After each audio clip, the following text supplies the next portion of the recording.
Artist Conversation, and today we're going to be discussing creating abstract forms.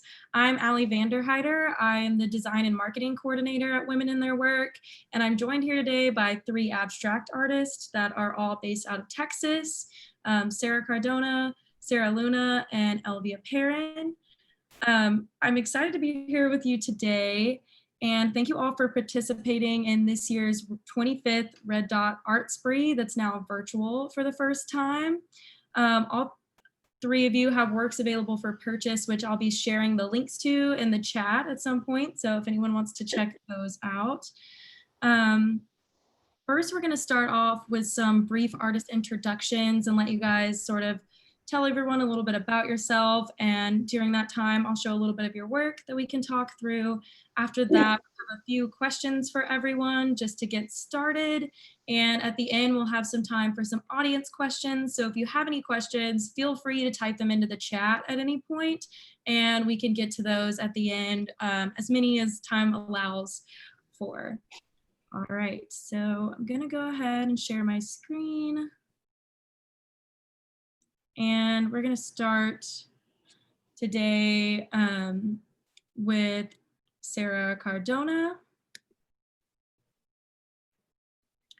Hi, everybody. Thank you for having me here. This is a pleasure and really nice to be some fellow artists working in different materials. So I guess to tell you a little bit about my background. I was born in Mexico, and my parents were involved in theater and film. My mom founded a theater company here in Texas, in Dallas, and lighting for television and film. So that was very influential in my work. Growing up, I watched a lot of movies and saw a lot of plays, and I think that the influence in what I create is that there's a certain, I hope, kind of theatricality, and even though they're still images, I aspire towards a sense of movement in the things that I create. They are both, I think of them almost like stills from a film. My process is working in collage, and so my material begins with extracting shapes from nowadays mostly other magazines and fashion magazines, because indirectly my work has to do with consumer culture, sort of a maximalist culture. I mean, I'm a product of the 80s. So I grew up absorbing a lot of those like big, muscular, juicy paintings that all these hotshot made, and I really loved them. And you know, I loved Frank Stella's big sculptures and things. But in terms of abstract references, but you know, I also looked at a lot of art magazines and fashion magazines and skateboard magazines and things growing up. So I think that it's really important to have fun. And so I have just kind of a relationship with flipping through things and pulling material out and creating these collages, which then are the foundation for some very large metal sculptures. So I, between collage work and sculptural work, three-dimensional work, and some relief work. So like the piece you're looking at right now started out as it's a pretty large collage in and of itself. It's probably about 3 by 4 feet. And then that I photographed and kind of did in Photoshop, and then I printed it on dye bond metal where light areas that are peeping through are cut out. So if you were to see it as a sculptural piece, there would be it would not be a square. It's a free-form shape, I guess you could say. And The only other thing I would say is, to me, the fun about working in collage is related sort of to editing in film. I work flat on a table, so I move things around, and I do think of it a little bit like old-fashioned, editing with film, or editing also the way advertisements used to be made. And so it sort of loops back the whole idea of how we consume things either on a screen or in film or in print. And so, yeah. All right, well, thank you so much for sharing with us. This is Sarah's piece in Red Dot. Is there anything you want to say about this piece specifically? Sure. This piece, one of the curious things is with the process that I work in, the color and the texture of the material itself start to form the thematics. So this is from a series I did that was kind of seeing biological forms, but I'll just tell you a quick story. I had the opportunity to go to India a few years back, and on the way home, I had packed like a duffel bag, like those old-fashioned duffel bags with saris and all kinds of things that I was bringing back as gifts. And when I came back to Texas and I opened it up, someone had taken stuff out. So basically, they were stolen. But whoever did that at the airport replaced it with a roll of cinema posters from like really bad movies. But at first I was really annoyed, but of course I started looking through them. The print quality was really interesting, and the materials and the colors. I mean, it was almost like somebody gave me a very special gift that I could have never ever gotten, on my own, really. So I started this series where I extracted all these things like hair and skin and folds of fabric, and started making these kind of moving biological forms. And you can see in this piece, because there's a little bit of relief, the beginning of sometimes these work also as a way to explore how I might make a three-dimensional piece. So this would be sort of the original collage that might also function as a way to create a layered metal piece. And so it actually some relief on it, which you can kind of see. Those pieces sort of float on top of each. Wow, that's such an interesting story that led into that. Thank you so much for sharing. Sure. Okay, next we have Sara Luna. If you'd like to introduce yourself, and I'm going to walk through some of your work. If you'd like me to go back to a slide or anything, just let me know. Okay. Well, just want to say thank you to everyone for being here, and thank you to Women in Their Work for having us. It's a great opportunity to talk about art. My name is Sara Luna. I'm originally from London, England. I've lived and worked in Austin since the early 90s. I have a background in fine art. My undergraduate studies was fine art, and I went into product design and development after school, and then circled back about 10 years ago to graduate school and studied spiritual psychology. It was sort of a product of a few decades worth of teaching and practicing yoga and meditation. And so my master's degree in spiritual psychology really influences my work a fair amount. And it's, I guess about 6 years ago, I decided to take a sabbatical from seeing clients and make art. And here I am. It was supposed to just be for a year. And it's grown into a whole entity of itself. A great practice, so I'm really grateful. I consider myself a contemplative artist, which means I'm very interested in sort of the process of making art and how it affects how I be, and more on that later. So I create abstract images that explore abstract concepts. such as consciousness, energy, existence, presence, interconnectedness, and impermanence. I'm very much interested in mystery. And so I'm currently working with the photographic process. I photograph small, ordinary objects, which I manipulate, which I abstract by manipulating light and the length of exposure.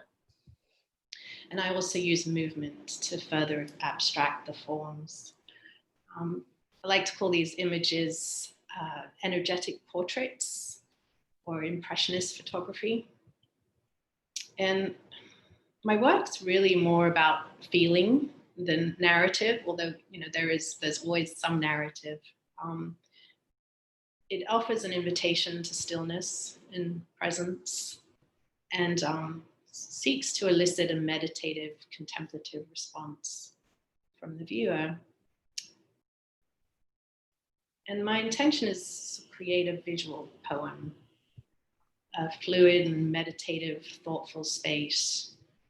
So where the viewer can take a moment to pause and experience the work and experience themselves in the moment, and how they respond to the work, and have a relationship with the work.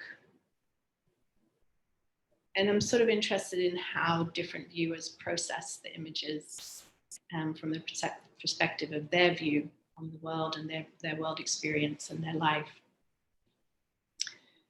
And so this piece is called Exist. This is actually the piece that's behind me too. And it's kind of interesting. This piece was just in a show. And it was the first time that I had seen all my pieces together. And it was such a different experience to see them full size off a screen, because these are, it's a digital process that I use.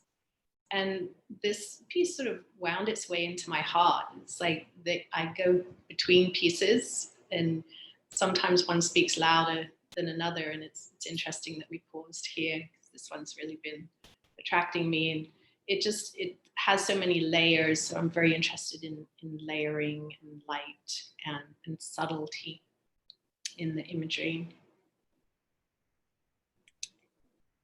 And we can go on to the next one if you like. So this piece, I was just speaking with a mentor about this piece, and this was in the show. And this piece was at the end of the show, and it's called Exhale. And so the narrative on it for me is a little bit like it's the exhale to relax, to be still, but also it's a nod and a reverence to that it's the last thing that we do.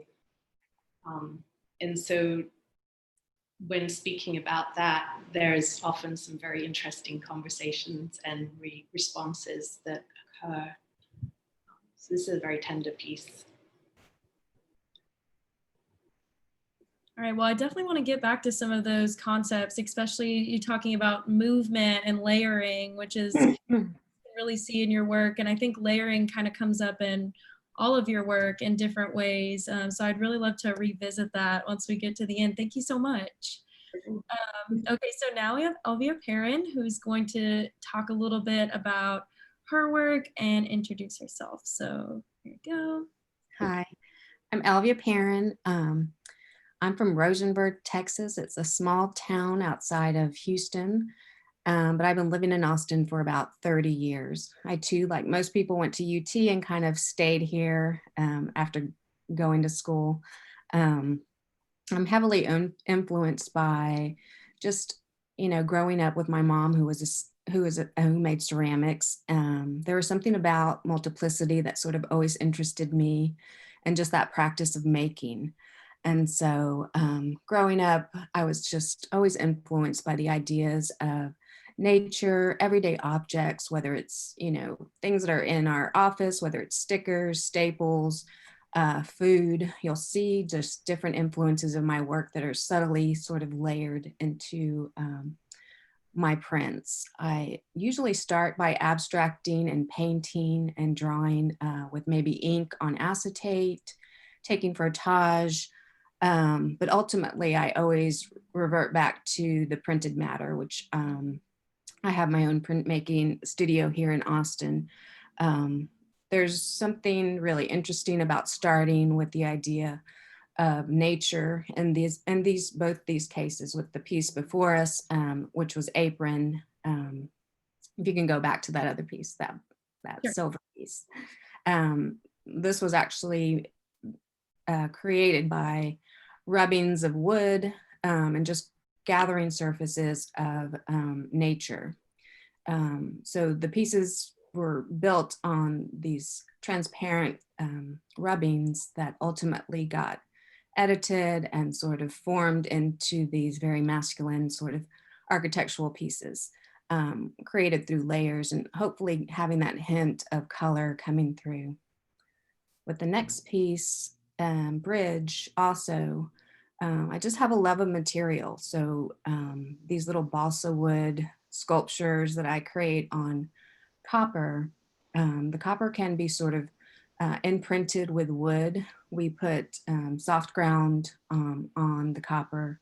I can arrange the wood and etch it into the metal. And so there's this great marriage of material of these two sort of combative, sort of natural of the wood, and then this really cold sense of the copper. And then it gets translated into ink and paper, which I really love, this sort of manipulation of material, but also this pause of creation where I don't always have, 8 hours to spend in the studio. There's always a sense of making at home. And then this sort of bringing a material to my print studio. And so whether I'm drawing or collaging or organizing space as I'm doing it with this piece, it ultimately sort of changes as it becomes print. And so I kind of like in all of my work, this sort of aspect of creating drawings. We can go to the next piece. What is the next?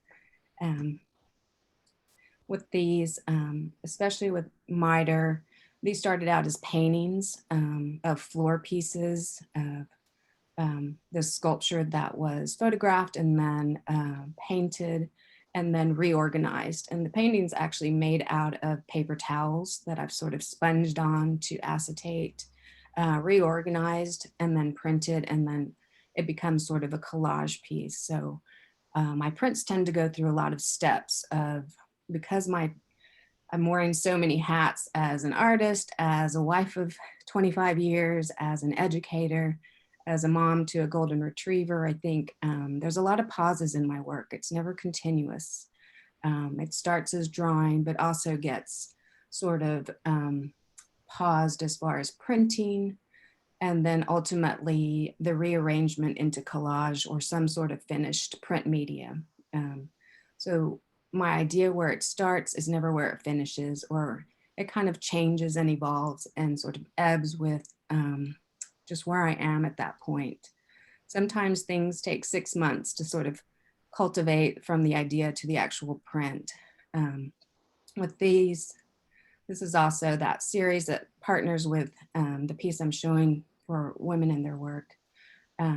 This piece called Slab is just a take on sculpture from Richard Serra, just this reinterpretation of these very masculine forms done in a sort of painterly way. So reinterpreting his sort of sculptural steel pieces and then restructured into these abstract paintings that become solar plate etchings.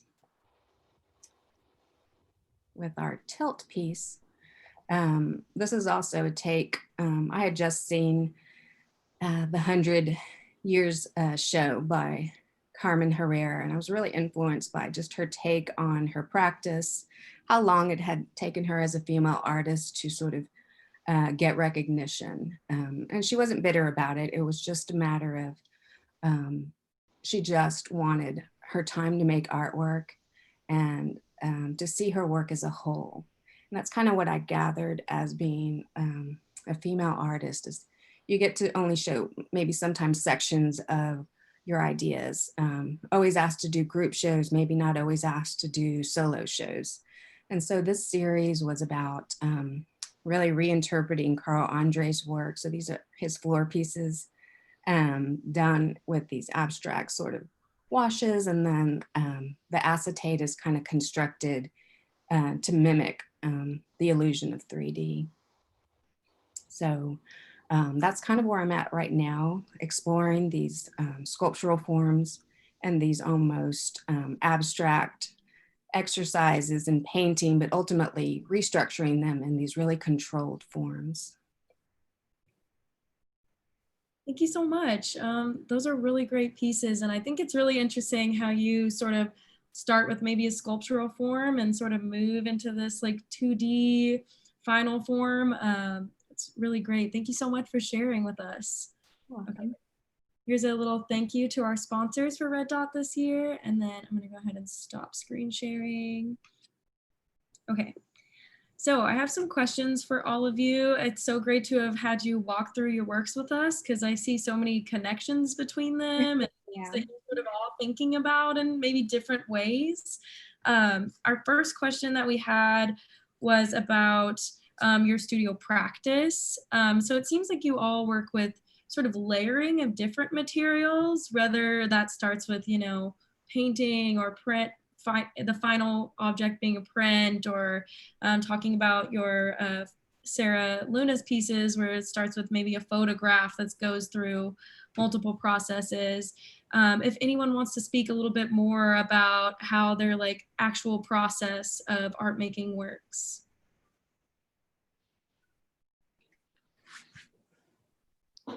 I'll go ahead. I mean, for me, I see my process as having two aspects. First, it's the physical, the material aspect, the doing. And then secondly, it's the mental, emotional, the being of the process, which actually I find much more interesting. So the doing, you know, I create small, simple assemblages out of paper. Currently, I'm using small pieces of paper. So that's the first layer, as you talked about. And then I photograph them, you know, using long exposure and camera movement. And the intention is to transform them into sort of otherworldly, abstracted forms that I then print on archival paper and mount on a panel. And I felt like when I was creating these images that they needed to be big, which is I'm playing with scale, you know, because I start with tiny little pieces of paper and then they're printed large. I didn't want them to be behind a piece of glass and framed like a traditional photograph. I wanted to treat them more like paintings. So I mount them and then I seal them with a layer of wax, cold wax. And that's partly protective, but it also kind of adds, you know, it enhances the tonal variations and the color shifts. And also it infuses the piece with kind of a hand touch and a loving, like as I'm waxing, I'm kind of infusing that into the piece, a sense of calm and presence. And then the being of the process is, you know, I always start with just a few minutes of breath, just to breathe and get present and to connect. And then the process there is allowing the work to emerge as opposed to, you know, making it happen. Of course, there's both. And the practice there is to try to stay connected to my breath and to my body and to notice what's occurring as I'm creating internally as well as externally. So noticing the shifting of emotions and thoughts and, you know, everything from delight and awe and wonder to fear and uncertainty and inadequacy. I think anyone can relate to that, especially artists, you know. So I'm very interested in the being aspect of the process too. Yeah, thank you so much for sharing both like the material and like the mental, what's going on with you while you're like making the pieces, because I think they're both really reflected in your work, and that's really interesting to hear you talk about.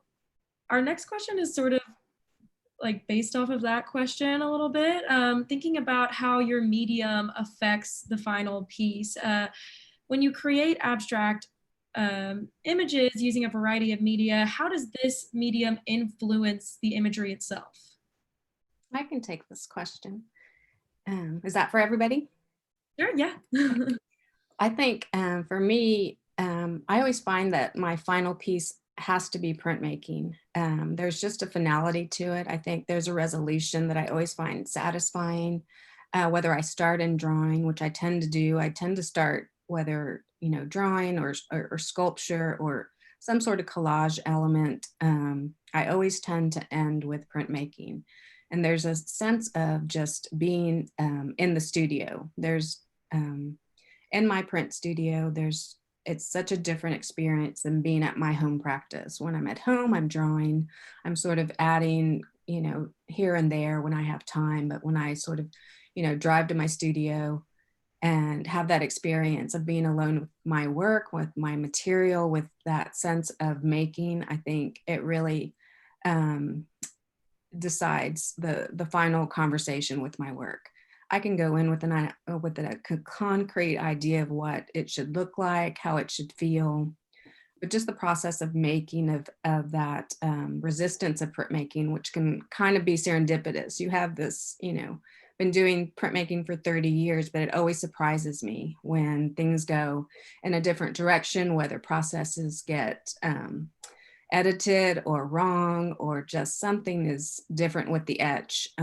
It forces you to edit and to sort of have pause that I don't think a lot of media has. For printmaking, I'm a bit of a control freak, and I would, measure everything precisely to have a designated outcome, but printmaking just kind of halts all that. It just allows you to sort of make mistakes and go in a path maybe you didn't intend to. And I really love that unexpected outcome that print media sort of gives me.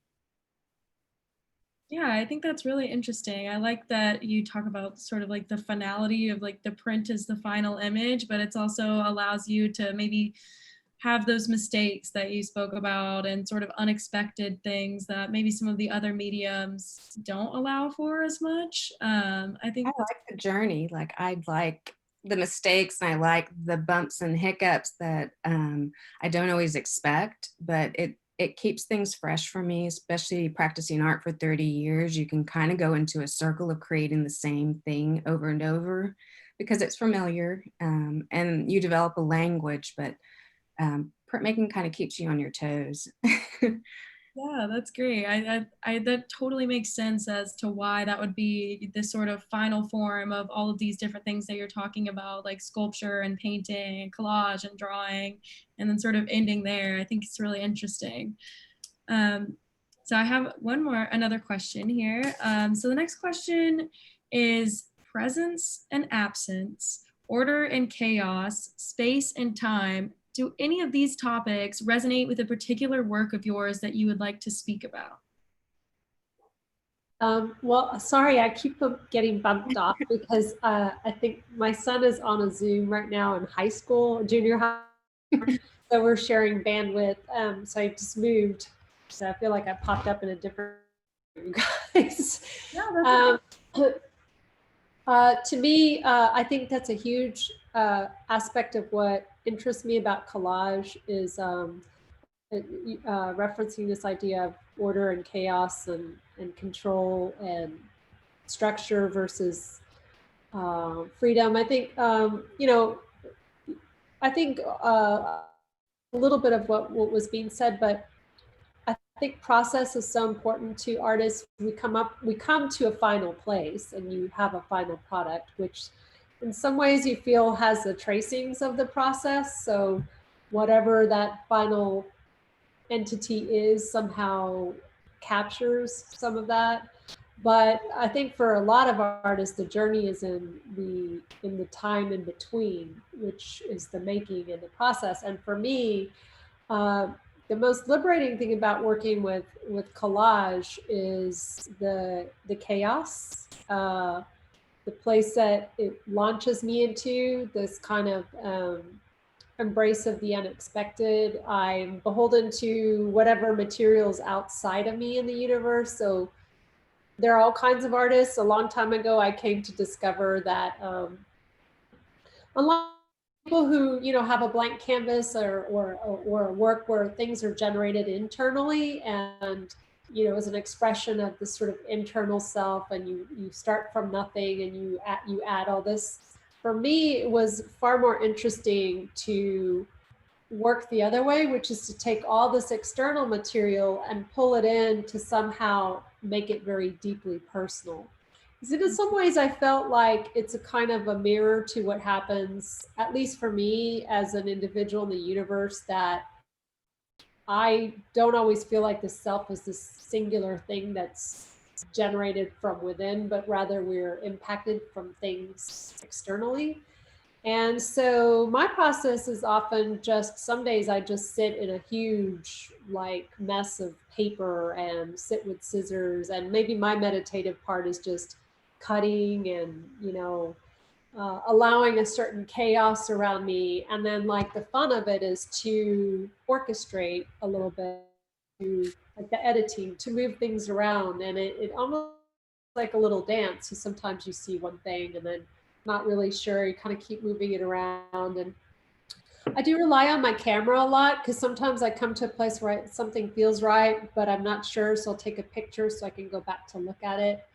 So it's interesting that to a certain degree, I would imagine that photography is this kind of like omniscient eye that plays a role in many artists' work, where it removes you. The camera becomes sort of an extension of you. I mean, you know, obviously Luna's doing some of that with her work, and I'm very captivated by your ideas because I think, you know, cameras, we focus on photography as like capturing a singular object, but it looks like what you're kind of doing is capturing energy, almost like, you know, imprints of essence.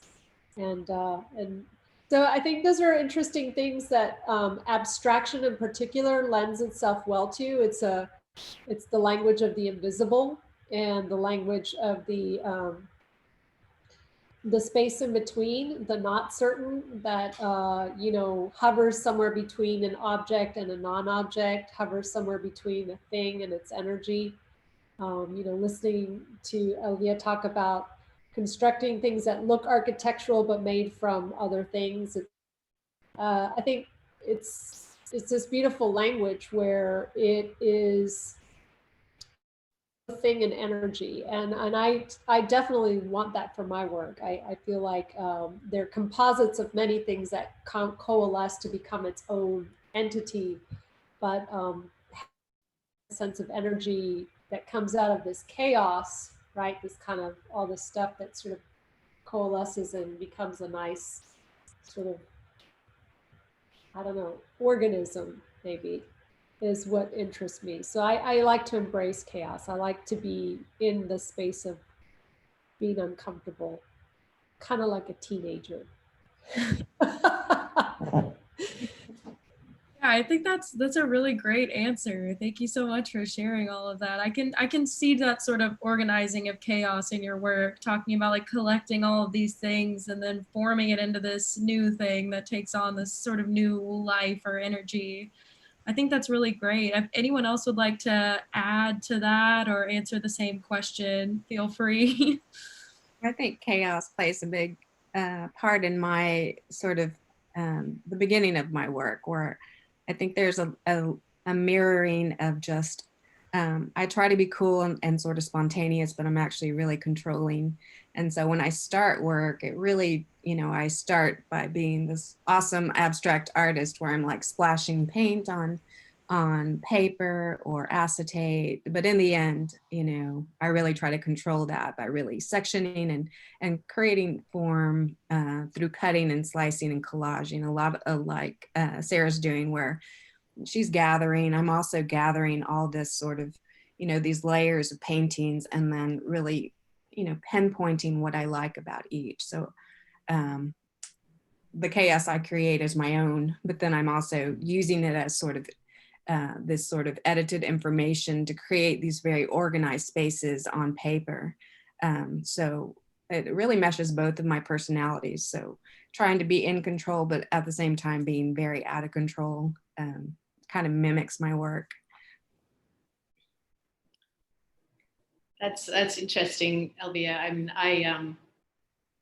I was sitting here thinking about chaos and how is that happening in my work, because the end product is it's very calming and contemplative, and yet as I'm creating, there is that element of chaos. I'm moving the assemblages around, I'm letting them have freedom. I'm also depending a lot on spontaneity. Like, the images, I just sort of kind of let them come through, and I'm trying to control at the same time. It's like there's always both, right? And there's chaos and there's quiet and calm. And yeah, it's sort of this interesting play, and that's the world we live in, isn't it? There is chaos, and there's serenity too, and we be with both. That's the practice, right?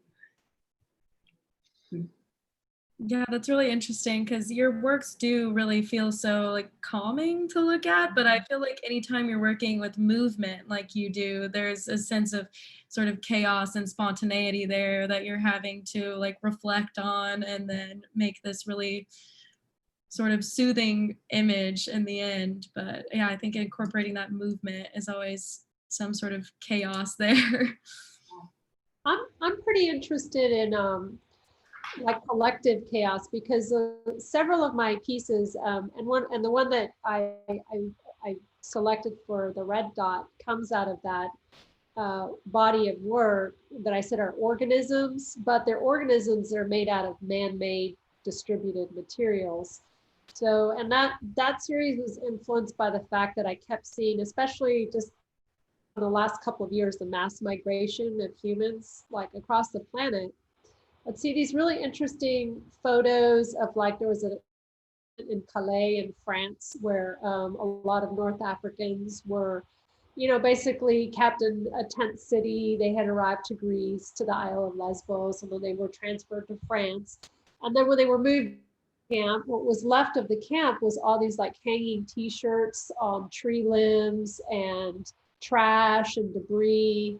I've seen pictures of like these floating islands of plastic ocean that like coalesce and they become organisms. And so that whole body of work for me was really about how we move around and we produce all this energy on the planet, but we leave these trails. There are our own chemtrails and our own detritus of things that like float around in the ocean, are stuck in trees, plastic bags that float up, and we've all seen those images of trash that get stuck in trees.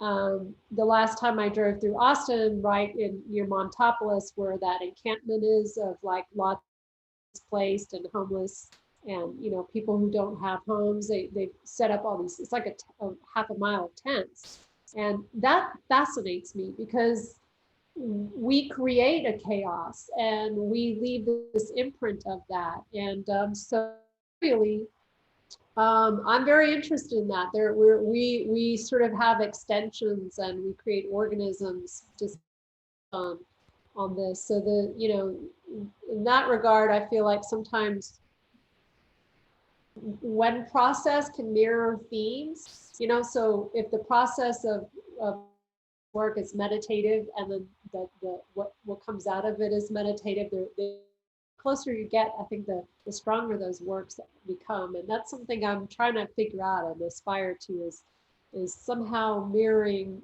the process and the idea and have them be like a mirror to one another. Yeah, that's really interesting, and it sort of brings us over to the next question that we had, which was, how do you seek inspiration? Is there sort of a daily ritual or something that gets you to the object that you're creating? And like you spoke about, sort of seeing these things in the world around you and collecting these materials, plays a role in the type of work you make. So if anyone wants to speak to that question. Well, for me, it's, daily yoga, meditation practice, walks in nature.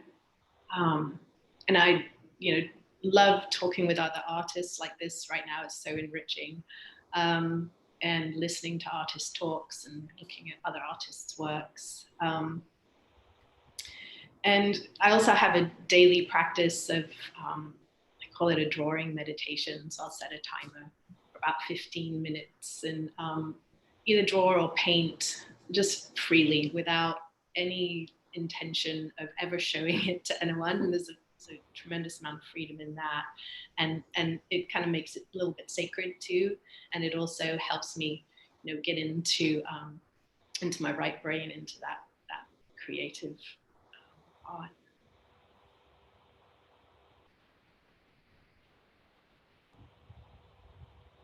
Yeah, thank you so much for sharing that. I'd like to hear, Elvia, if you are interested in answering that question. You talked about looking at a lot of other artists' work as well that sort of are maybe the basis for some of your pieces, taking these architectural forms and sort of re-envisioning them. Could you speak about that? Yeah, I'm heavily influenced by just the individual story. I read a lot about just not just contemporary themes or subjects, but I really like reading about the individual artist and their experience, despite what, the material or medium they're working in. I gravitate towards sculptors like, Martin Purrier. I'm just obsessed with sort of his maneuvering of material. And so my inspiration is just nature as well, even though I'm not as calm as Luna. I do a lot of walking. I exercise a crazy amount, but just being out in nature, collecting, samples of wood, like I did a series of scanning of trees. Some of my work, which doesn't really seem about nature, are actually scanned cacti that have been that were dying, but I've sort of, gathered them and then scanned them and then, made them into photographic scans so that I could use them as texture. And so just going out and sort of looking at the world around us, whether it's form or just textures, and then sort of grabbing all those things and finding or enlarging their surfaces through imprinting in copper, through soft ground, or through scanning so that they become photographic. Yeah, I'm influenced by my everyday walks, and I also sort of collect all those materials and maybe save those for later, so that they can be sort of evolved into some sort of object later in my practice. Looking at sculptors and looking at other artists, I think we're all sort of heavily influenced by, people on Instagram, but I'm also an art educator. Like, I get daily inspiration from my students, which may seem like a distraction for a lot of people, but they come up with some crazy ideas, and then it's sort of a daily experience of troubleshooting with them. Like, how can we make this happen? How can we, do this project? So I get almost, weekly inspiration from students and artists at the beginning of their careers, which I kind of find inspiring. Yeah, that's really great. I like how you all sort of talk about finding things, on the world around you and also inward, looking to both of these places for the inspiration in your work. Sara Cardona, did you want to speak anything about like inspiration for starting new projects, sort of how that starts for you? Well, to be honest with you, I can never conceptualize something first. I mean, I guess a lot like Elvia is describing. There's just a lot of material gathering, and that comes from different places. I recently had someone give me a whole things But also, you know, I have a friend who, she's a casting agent, and people have moved so much to virtual. She said, I have all this stack of pictures and I feel really weird to throw people's faces away, like all the headshots. So I said, I'll take them. And I just did this weird series. I don't know what I'm going with it, but because we've been dealing with, you know, issues of racism and that's the world that we're in. I just suddenly was like really interested in how people take photographs of themselves and what they communicate. So I just started extracting all the cheeks, because mostly on headshots it's a certain size. So I have all these circles of like skin texture, and foreheads, and you know, that was an accident, but somehow really mirrored for me. I was already thinking about some of these things about, you know, faces and how we're all looking at each other in this kind of format of the head, you know. So I don't know. I guess material is kind of what makes me curious, but then there's a part of me that's attuned to what's going on out there. And as far as references or things that capture my attention, I still really do like theater quite a bit, and film and science fiction.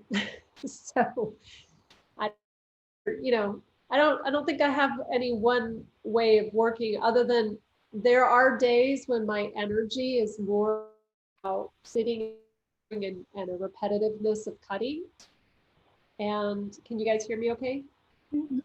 And then there are other days that my energy is much more about, you know, putting the work together. So I think it's also respecting. I mean, I would say a daily practice is important, because you know, it's hard to have continuity sometimes, as Evia was, with having a family or having, you know, other work that you have to do, or, you know, teaching or all these other things. But having a little bit of a daily practice, and that may just mean like a day, you know, an hour of cutting things up, or sitting and cleaning your studio. It doesn't really matter. It's just that you've given your self space to connect with your, you know, that work. So Yeah, that makes a lot of sense. Just being around those materials, since they're so important to the, you know, final thing, just working with them to get there.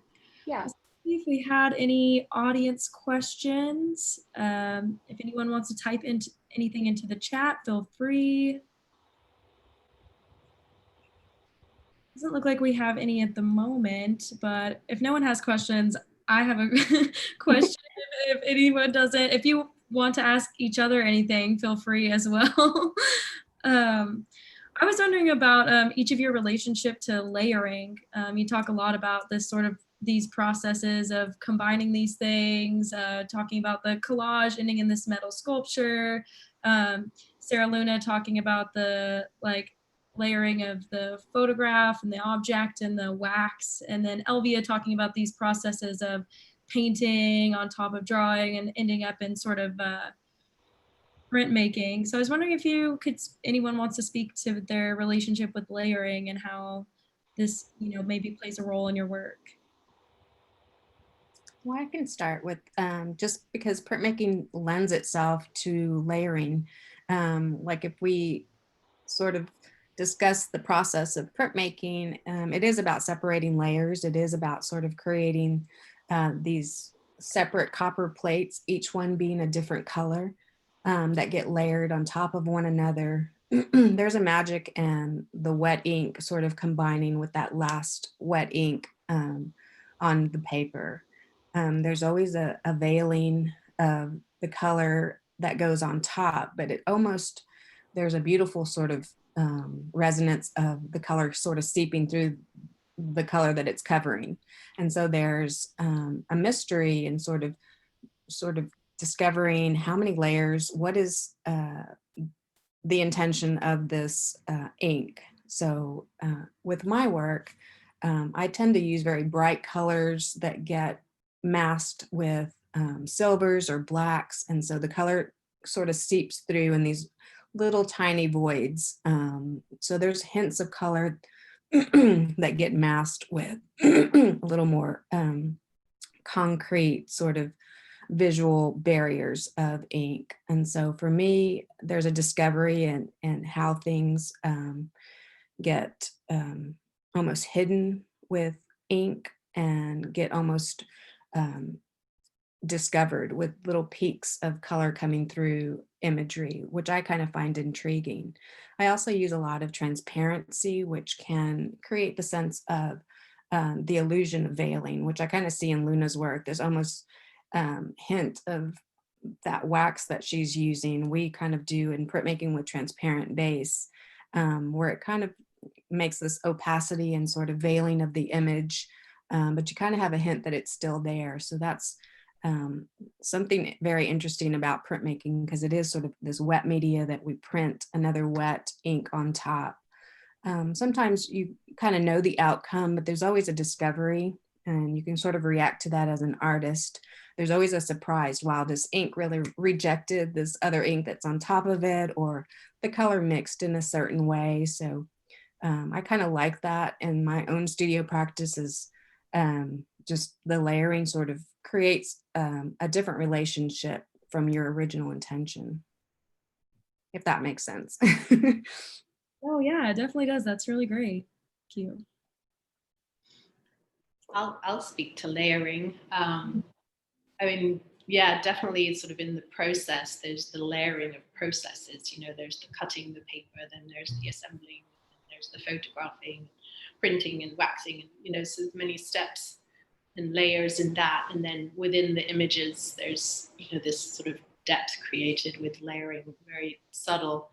And for me, the layering is sort of reflective of sort of the process of uncovering and remembering who we are, right? It's part of the spiritual path is you know, it's talked about like peeling away the layers of an onion, right? And like there's just always more to discover, you know, and as we even live in this world, there's just so many more revelations every day, every moment, you know, it's uncertain, you know, and certainly in these times we're in right now, it's very much front of mind. So yeah, for me, the layering is sort of about this process of uncovering who we truly are, you know, and how we be and how we're living in this world.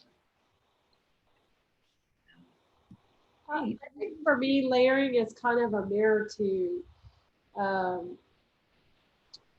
of, for better or for worse, like a language of our times. It's like just kind of the vernacular of our moment, because you float from one thing to another. We're like on the internet looking at one thing. You have like, I don't know about you guys, sometimes I have 3 browsers open. Then there's the phone. There's just like a kind of a weird way in which our minds, I don't think the mind of someone from, you know, 1500s worked this way. I think there is a language for each era. And since the advent of print and cameras and visual text, and now we're moving even more towards this sort of rapidly moving graphics, you know, you type something and the computer wants to finish your sentence for you. You don't even have to elect what you puts words in your mouth if you want it to, right?